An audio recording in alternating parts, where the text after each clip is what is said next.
함께 은혜를 나누고자 합니다. 하나님께서 우리를 바라보신다.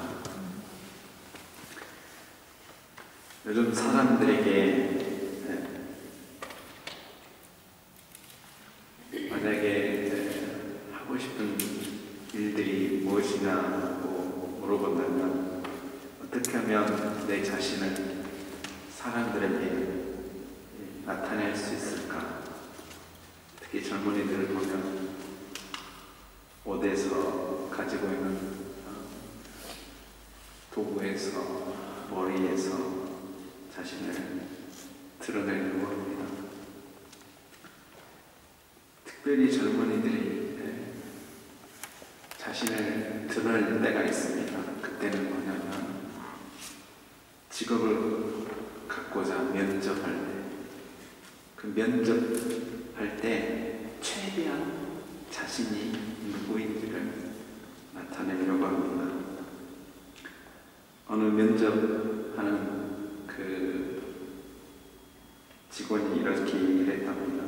면접자를 만나게 되면 절박함이 있는 면접자를 보면 왠지 모르게 그 사람에게 기회를 주고 싶다라는 들어보았습니다.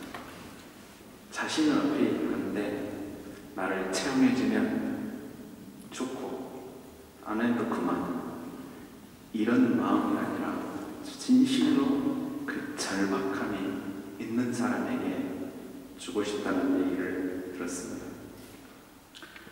오늘 저희가 읽은 말씀, 너무나도 잘 아는 이 말씀은 여리고에서 절박한 두 사람 중에 한 사람 이야기입니다. 한 사람은 그 앞장에 있는 바로 18장 바로 앞에 맹인 마가복음에는 바디메오라고 하죠. 그 맹인을 낳는 이야기가 있습니다. 소경이 간절한 마음으로 예수님을 보고자 했습니다. 예수님을 만나고자 했습니다. 그러나 그가 자신을 어필할 수 있는 방법은 딱 하나입니다. 간절한 마음을 담은 목소리, 소리치는 것 외에는 그는 할 수가 없었습니다. 예수님께서 지나가신다. 왜 지나가십니까? 예수님께서는 지금 예루살렘을 향하여서 지나가시기 바로 직전에 지금 여리고에 머물고 계십니다. 할 일이 없어서 예수님께서 여리고에 계시는 것이 아니라 바로 이 절박한 사람의 소리를 들으셨기 때문에 그렇습니다. 그 사람을 찾기 위해서 지나가신 것입니다. 그 맹인의 믿음을 드러내고자 그 길을 지나가셨습니다. 맹인은 소리쳤습니다. 사람들을 조용하라고 말렸습니다. 그때 18장 40절 말씀에 예수께서 서서 명하여 데려오라. 가까이 자신 앞에 데려오라고 말씀하셨습니다. 거리를 좁히셨습니다. 그에게 물었습니다. 너는 내가 무엇을 해주기를 원하느냐? 그때 붓기를 원합니다. 간단한 대답인 것 같지만 그가 믿음이 있었다라고 하는 거예요. 예수님께서 자신의 눈을 뜨게 하실 분이라는 것은 믿었다라고 하는 것입니다. 그래서 본다라고 하는 것은 다른 번역을 보니까 다시 본다. 다시 말하면 원래부터 소경이 아니라 소경이 아닌 사람이 소경이 되었다가 다시 보게 되었다라고 하는 뜻입니다. 주님께서는 이 흑암에 있는 자를 가까이 두시고 광명의 빛을 다시 허락하셨습니다. 이렇게 이 소경이 눈을 뜨는 것을 보고 많은 사람들이 하나님을 찬양했습니다. 그리고 이 소경은 주님을 따랐습니다. 제자가 된 것이죠. 그 다음에 여리고에서 또 한 사람, 이 사람은 이 본문의 주인공인 이 삭개오는 완전히 다른 모습으로 자신의 간절함을 드러낼 수밖에 없었습니다. 소리칠 수 없었습니다. 사람들 앞에서 말할 수 없었습니다. 나갈 수 없었습니다. 그에게는 특별한 이유가 있었습니다. 나갈 수 없는, 사람 앞에 설 수 없는 그는 컴플렉스가 있습니다. 저처럼 키가 작아서 육신적인 그런 핸디캡이 하나 있습니다. 사람이 무엇인가 육체적으로 힘이 들면 왠지 모르게 주저하는 수가 있습니다. 아마 병들어보고 아파본 사람은 한 번쯤은 이런 경험을 하셨을 것입니다. 왠지 모르게 자신이 없어요. 사람들 앞에서. 또 하나는 이 삭개오는 직업을 잘못 선택했습니다. 유대인들이 그만 해서는 안 됩니다. 수련회 전에 제가 말씀드렸는데 여러분들께서 기억 안 하시리라 믿습니다. 그래서 제가 다시 말씀드립니다.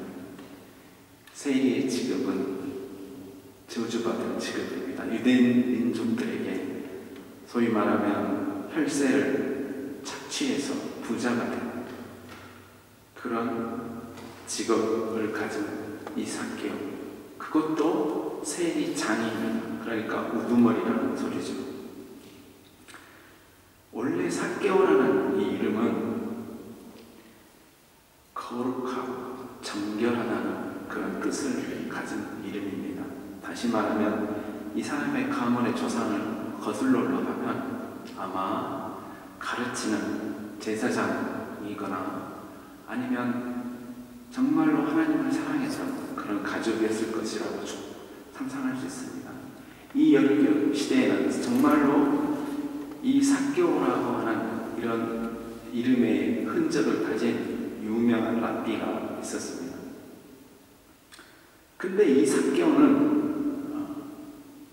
유대인임에도 불구하고 그의 삶은 유대인들이 가장 세리하고 창녀하고 같이 취급하는 그러한 신세가 되었으니 사람 앞에 나올 수가 없겠죠. 많은 무리 때문에 주님을 앞에 설 수 없었던 이유 중에 하나는 그 많은 무리 안에 제가 생각하기에는 자신을 미워하는 사람들이 있었기 때문일 것입니다.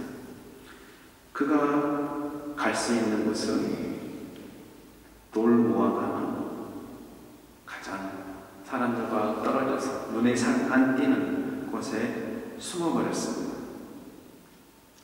그때 그곳을 지나갔었습니다. 주님께서 그냥 주님께서 지나가셔서 예루살렘으로 가시는 것이 아니라 주님께서는 목적이 있으시죠. 오늘 10절 말씀에 있는 것처럼 잃어버린 자를 찾으러 오셨어요. 앞에 한 소경을 뜨게 하셔서 다시 그 믿음을 회복시키신 주님께서 이제 이 가장 천대받은 바로 이스라엘 백성 유대인을 하나님께서 예수님께서 구원하러 그 길을 지나가십니다. 삭개오는 한마디도 할 수가 없습니다. 예수여 나를 불쌍히 여겨주시옵소서. 마음으로만 했겠죠. 그냥 바라만 보고 있었습니다. 그때 저는 오늘 이 본문 말씀에 있어서 가장 정말 마음에 와닿고 흥분되는 그런 절이라고 생각합니다. 바로 5절 말씀입니다. 그곳에 이르사, 그곳이 어딥니까? 그곳이 어딥니까? 바로 삭개오가 숨어버린 그 장소.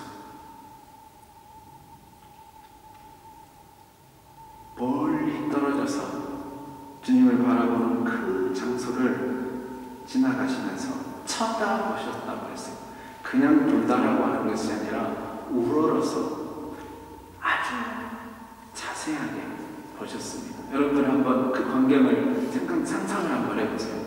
예수님께서 그냥 이렇게 보셨을까요? 아니면 어떤 마음으로, 어떤 눈길로 보셨을까? 저는 상상해 봤더니 정말 여러분들께서 방금 사랑합니다, 축복합니다, 이 눈길을 가지고 삭개오를 쳐다봤을 것이라 생각합니다. 웃음을 띠시면서. 놀라운 사실은 예수님께서 삭개오라고 이름을 불러주셨습니다. 어떻게 내 이름을 아셨지? 당연히 아시죠. 우리 하나님께서는 삭개오가 주님을 찾기 전부터 우리 주님께서는 삭개오를 찾고 계셨기 때문에 너무나도 잘 아십니다. 삭개오의 이름을 불렀다는 것은 바로 내가 너를 안다는 거예요. 너 마음을 안다. 너의 외로움을 알고 너가 방황하는 것을 알고, 그래서 내가 이제 왔다. 너의 친구가 되어주기 위해서 내가 왔다. 얼마나 그 음성에는 자상함이 있고 얼마나 그 음성에는 그 사랑의 마음이 담겨 있을까요? 저는 이 말씀을 준비하면서 이 대목을 읽으면서 얼마나 행복했는지 모릅니다. 주님께서 저를 그렇게 부르셨을 거라 생각하니까요. 주님께서 속히 내려오라. 속히 내려오라. 얼마나 감격스럽습니까? 가장 거리가 먼 멀리 떨어져 있는 그 사람을 속히 내려오라. 거리를 좁혀버릴 수 있습니다. 소경을 가까이 내 곁으로 오라. 가장 가까운 곳으로 두시는 우리 주님께서 변함없이 이 삭개오도 속히 내려오라. 단 1초라도 너는 나랑 떨어질 수 있는 사람이 아니야. 너는 이스라엘 백성이야. 나는 너를 그렇게 보지 않아. 나는 너를 사랑하는 사람이야. 1초라도 떨어질 수 없는 그런 주님의 사랑의 음성이 담긴 모습이라 저는 생각했습니다. 저는 주님께서 바라보시고 하신 이 장면을 보면서 민수기에 있는 아론의 축복을 생각하게 됐습니다. 여호와는 그의 얼굴을 내게 비추사 은혜 베푸시기를 원하며 여호와는 그 얼굴을 내게로 향하여 드사 평강 주시기를 원하노라. 그 평강이 뭡니까? 속히 내려오라. 너하고 나하고는 친구랑 가까운 사이나 내려와 그렇게 멀리 있지만 여러분들 자리에 가장 가까이 있는 사람이 누굽니까? 친한 사람, 사랑하는 사람, 내 가족이에요. 여러분 옆에. 그리고 주님께서 무엇을 하시냐면 마치 주님이 초대자가 되어서 삭개오, 내가 오늘 반드시 너 집에 이와야겠다. 이게 무슨 말입니까? 아무도 상종하지 않는 삭개오 집에, 그 누구도 방문하지 않는 그 삭개오의 집에 주님께서, 유대인이 주님께서 그 삭개오의 집에 머물겠다라고 하는 것입니다. 반응은 어떠해야 되겠습니까? 그 반응이 얼마나 코미디 같고 정말 웃음이 나오는 삭개오에서 내려오는 속도가 얼마나 빨랐겠습니까? 곧장 즉시 1초도 안 돼서 얼마나 얼마나 이 순간을 사모했겠습니까? 근데 주님께서 내려오라고. 그러니 삭개오가 즐거워하며 내려와서 주님을 영접했습니다.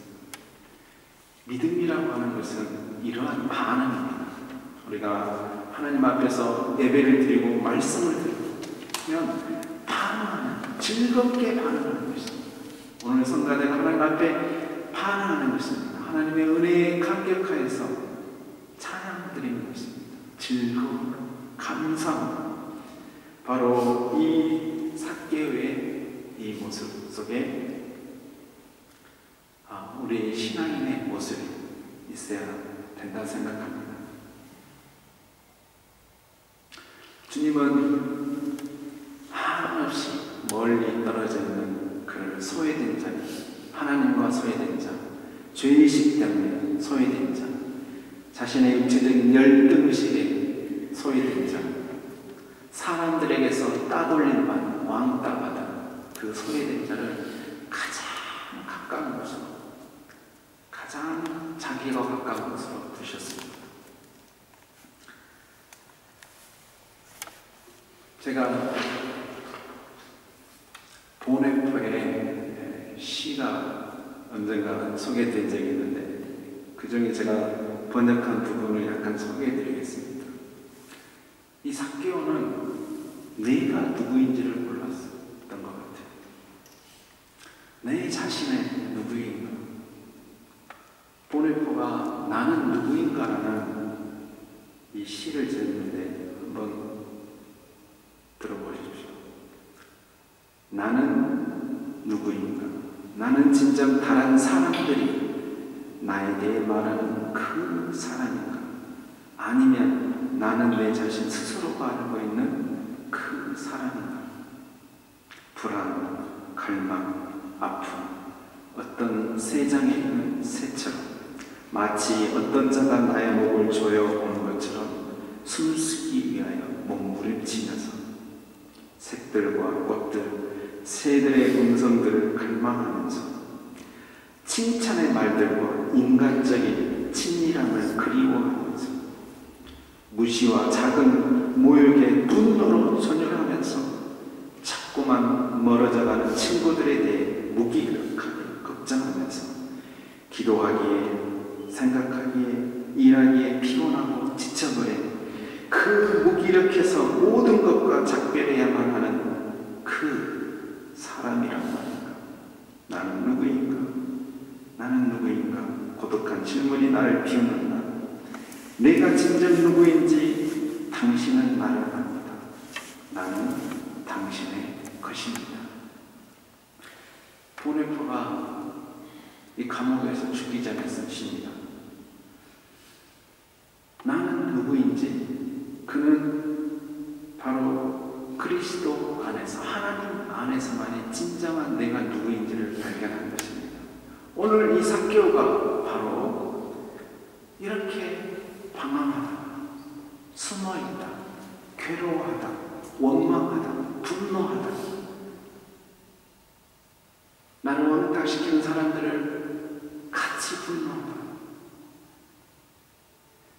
때로는 자기가 가진 재물 때문에 잠시 즐거워하다, 무기력해져 버린 그가 바로 지금 이 순간 주님께서 삭개오야 속히 내려오라, 그 자리에서 내려오라는 그 순간 자신이 누구인지를 알게 됐습니다. 내가 누구인지를 알았어요. 내가 사는 이유가 뭔지, 내가 왜 이 땅에 태어났고, 내가 왜 이 직업을 가져야 되는지, 내가 왜 재물이 있어야 되는지를 그 이유를 드디어 알게 되었습니다. 내가 누구인지를 알게 되었어요. 이거는 예수님을 만나는 사람들의 공식과도 같은 이야기입니다. 예수님께서 가르쳐주지 않으셨어요. 내 자신을, 내 재물을 팔아라, 가난한 사람에게 주어라, 거짓으로 속인 것 있으면 네 배로 갚아라. 예수님께서 전혀 하시지 않으셨어요. 예수님을 만나는 그 순간에 삶의 가치관이 변합니다. 인생관이 변합니다. 아멘. 그런 부자였습니다. 오히려 권력도 있습니다. 세리장입니다. 근데 nothing, 아무것도 아니라는 것을 알았어요. 내가 누구인지를 드디어 알았습니다. 그는 즐겁게 자신의 소유 절반을 가난한 사람을 위해 쓰겠다고 말씀했습니다. 이렇게 자원하는 마음이 생깁니다. 하나님을 믿으면 기도하세요. 그거는 사실은 병든 사람은 그렇게 합니다. 헌금, 봉사, 자원해서 해야 됩니다. 사원하지 않은 그것은 여러분들 종교생활하는 것입니다. 종교생활하는 헌신, 하나님께서 연락하지 않습니다. 그런 종교생활 교회 기쁘지 않습니다. 조금만 어려움이 오면 넘어지고 맙니다. 오늘 말씀에서 안타까운 장면이 하나 등장합니다. 그것은 전반부에 정말 소경이 눈떴으니까 사람들이 하나님을 찬양했다고 했어요. 그런데 사람들이 하나님을 찬양하기는커녕 삭개오의 집에 들어간 예수님을 보고 죄인의 집에 들어간다 하고 볼멘 소리를 했다고 했어요. 뭇사람이, 여기서 뭇사람이라고 루터 번역 문문에 보면 거기 있는 모든 사람이 어찌 보면 앞에서 하나님을 찬양했던 그 사람들까지도 포함해서 예수님이 어떻게 저 죄인의 창녀와 같이 동급인 그 사람의 집에 들어갈 수 있단 말인가? 말도 안 돼. 한 사람도 예수님 삭개오 빼고 거기 있는 모든 사람이 수근수근 이게 도대체 무슨 일이란 말인가? 왜냐하면 그들은 예수님께서 왜 예루살렘으로 예수님이 가야 하는 그 이유를 모르는 거예요. 제자들도 모르는 거예요.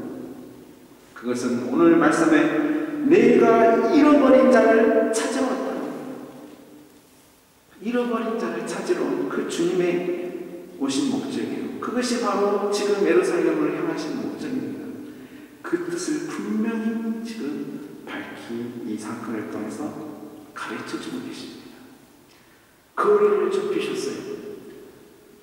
십자가를 통해서 원수되었던 우리를, 하나님과 원수되었던 우리들, 사랑과 원수되었던 우리들을 하나로 만드시기 위해서 주님께서 보여주신 모습입니다. 그러나 사람들은 그 주님의 모습을 이해하지 못했습니다. 거리를 좁히지 못했습니다. 사랑하는 성도 여러분, 이제 말씀을 내리려고 합니다. 우리 주님께서 보여주신 모습은 우리가 그 모습대로 닮아가야 합니다. 거리를 좁혀야 합니다. 하나님과 거리를 좁히십시오. 죄된 것들 여러분들 회개하시고 즐거움으로 주님을 영접하시기 바랍니다. 그리고 그 죄된 형제들, 허물된 형제들, 민족에게, 내 동료에게 피를 빨아서 부자가 된 그 못된 삭개오, 주님의 눈으로 보면 그 사람, 그 영혼이 불쌍한 거예요. 어떻게 하면 저 사람을 주께로 인도할 수 있을까? 그런 마음을 우리도 가져야 됩니다. 왜냐하면 주님께서 그렇게 하셨기 때문에. 주님께서 그렇게 하셨기 때문에. 그 누구도 소경을 주님께 인도하지 않았습니다. 주님께서 이리 데려오라. 왜냐하면 소경은 저주받은 사람이니까, 거지니까, 삭개오는 나쁜 사람이니까 거리를 두고 두었습니다. 그러나 오늘 주님께서는 그 죄인을 사랑하시고 그 죄인과 함께 이와하셨습니다. 우리가 수련회에서 권사님께서도 기도해 주셨지만 은혜를 받았습니다. 함께 식사를 했습니다. 이거는 새 출발하겠다는 것입니다. 여러분들, 루터, 우리가 종교계 주일 지난주였는데 루터의 여러분 우리 가보지 않았는데 그 슈타트키엇에 보면 그림이 재단이가 있습니다. 가장 중간에 가장 큰 그림은 설교하는 것도 아니고 세례 주는 것도 아니고 십자가에 못 박힌 장면도 아니고 가장 그 가운데 있는 그 큰 그림이 뭐냐면 바로 만찬, 성만찬입니다. 떡을 깨는 함. 수련의 의미가 뭐가 있습니까? 함께 떡을 뗐다라고 하는 건 우리가 한 형제와 자매입니다. 우리가 예배 후에 교제를 나눕니다. 이게 무슨 의미입니까? 한 형제요 한 자매나 그리스도 안에서 새로운 출발을 하는 우리 믿음의 동기들이라는 것입니다. 매번 우리는 예배 끝나고 그 사실을 확인하는 것입니다. 단지 배를 줄인 배를 채우려고 한다면 여러분 집에 가서 더 맛있는 거 많이 있으시잖아요. 왜